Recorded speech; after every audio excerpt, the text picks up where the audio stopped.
Okay, welcome all of you. So in this video we talk about printed containers to detect the contaminations in the milk. And what kind of printed containers it's? These are the nano printed containers.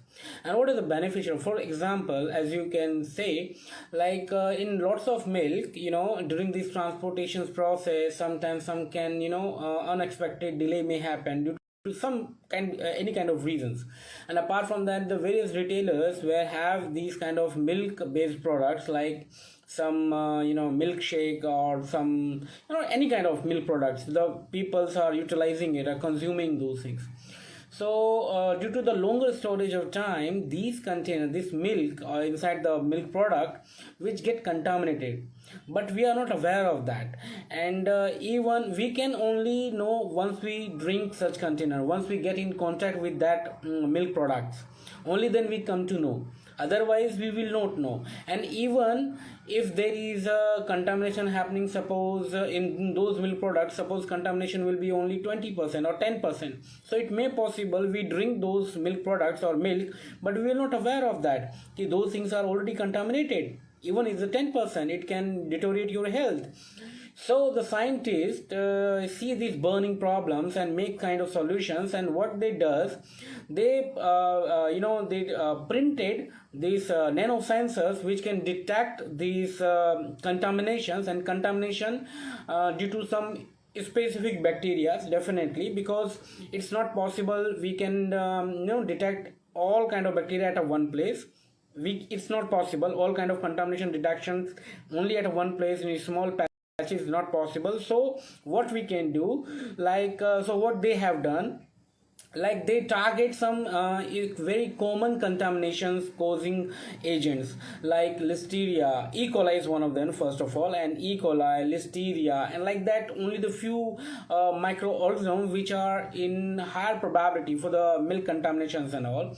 So they target those, they detect those kind of pathogens or bacteria or microorganisms with that printed containers. And what the best part of that printed containers, if those things, those nano sensors is printed over any milk containers or the product containers, and they place that patch over that, so and they have some kind of visual signals they can generate. If any contamination happen, then those bacteria, because those nanoparticles which is printed over those printed patches, they attract the bacteria. So suppose if any kind of contamination happening in those milk products, so those bacteria or those microorganisms get attached with those nanoparticles, and once they attach with that nanoparticles, they change the visualities, the visuals get changes. So when this visual get changes, you can observe it itself on a surface of that container, surface of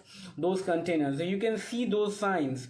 If and this signs is indicating that the milk product is already contaminated. So even before getting touch with those milk products or containing touch with those food products, we come to know that food products or milk products is get contaminated. Why am I using the milk product? Because they has been designed for the milk, but definitely after so many optimizations and some kind of modification and changes, we can design these things for the food containers also. And it is very essential, because sometimes we doesn't know even some of the food where we need to just boil without getting taste into that. So if those things are get contaminated, we will make the food, we will put on a, like we can make such kind of foods after putting fires, spices, anything, and then we start eating it. We were not we are not aware of that, like what is contamination happening for the 10%, 20%. So we will not able to detect even after eating those foods. So it is very essential to detect that. Now the further question for this kind of research is that, like, if it can detect, then what is the extent of detections, like what kind of sensitivity they can have. So for the E. coli, they have the very great and very huge sensitivity. they can detect even the single E. coli molecule is present. If single E. coli bacteria is present in that milk, they can detect that. But in the case of other pathogens, the number can be varies. Okay, so it's definitely is possible. And one thing I just want to tell you, I already have seen these dairy products work and all. I have gone through those manufacturing industries also. I have seen those, and that is completely written. They have their protocol. They have some kind of ignorance level, which is food safety, considered in the food safety it is edible, but they have such kind of contaminations like 4% or 3% contamination is already there. Whatever the milk product you are buying from the retailer shops, they already have 3 to 4% minimum contamination is there. But only thing is that still it is an edible grade, just because of it doesn't impact so much on health. So that is why people are utilizing it. Even the government are saying that there is allowable percentage. So this is what, and especially this is a very important study than study of these things, especially for the developing countries, because in developing countries there is no such a great extent of rules and regulations, and this kind of error can happen very easily in developing countries, because they doesn't have that kind of huge workforce to to secure each and everything in very up to the optimum level of hygiene and all.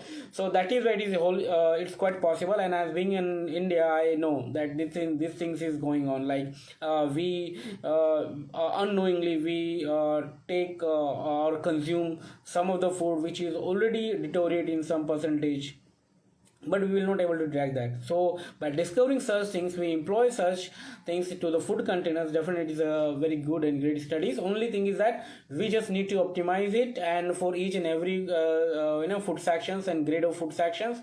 And only other thing is that, like, if it can analyze like the quantity way, quality way, we know like E. coli presence and all, then how much quantity based detections is possible.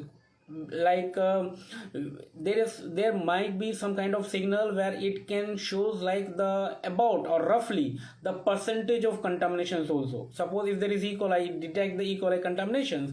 So what is the E. coli contaminations level in the signal forms?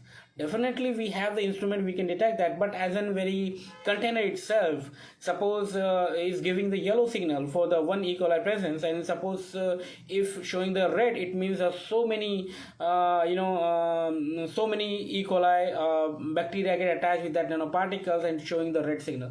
I'm just giving example. So these kind of optimizations and modifications needed, and if you're able to do that, then it is a great study and the great work. And I think it is a one step forward for the more hygiene food product maintenance. So for this video, that's it for now. If you need a further detail on that, then just DM me, and let's meet you with a different topic in the different videos. Till then, bye, take care.